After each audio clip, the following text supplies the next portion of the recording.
My name's Adam Smith, and I study something called modern liberal arts, which is very similar to a philosophy degree. I did a GCSEs, 5A star to C, all that jazz, and then I did my A-levels, and I did politics, law, philosophy and geography, and then I did actually go to university for 1 year when I was 18 in London to study politics before I dropped out, and then after that I worked, and then I've come back now as a mature student. So for me, the turning point that made the decision for me to go back to university quite easy was it got to a stage in my job where I was deeply unhappy with how things were going. I wasn't enjoying work at all, and it was making me miserable. So I sat at home with my partner and said, I'm not very happy, and they suggested, well, why don't you go back into education? You never finished your degree, and it's definitely something I enjoy.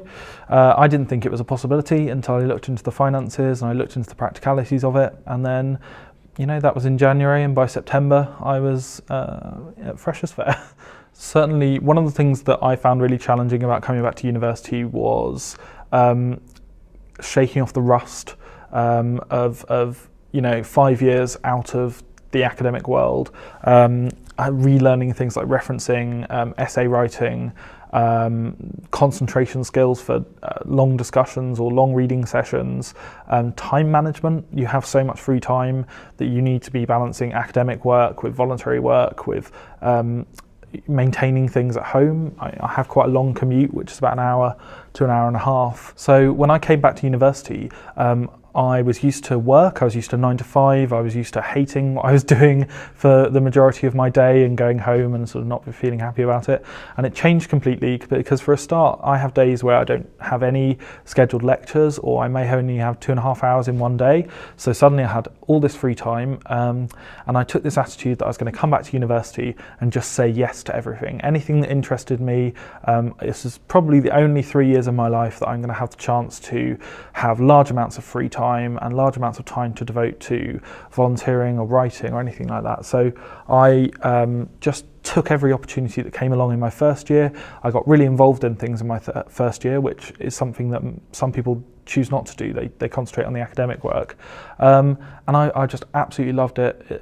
Whenever I feel like there's a struggle, whenever I feel there's an essay that I'm really struggling with, or a lecture that I didn't really understand or didn't enjoy, I just sit there and I think, well, I could be sat in an office in the hospital that I used to work in, and I could still have 3 hours of the day left to go, and I could still be being forced to listen to terrible commercial radio because that's what everyone in the office wanted to do. And so it just makes me incredibly thankful for the opportunities that I have, especially I think as someone who's experienced the worst bits of the world of work.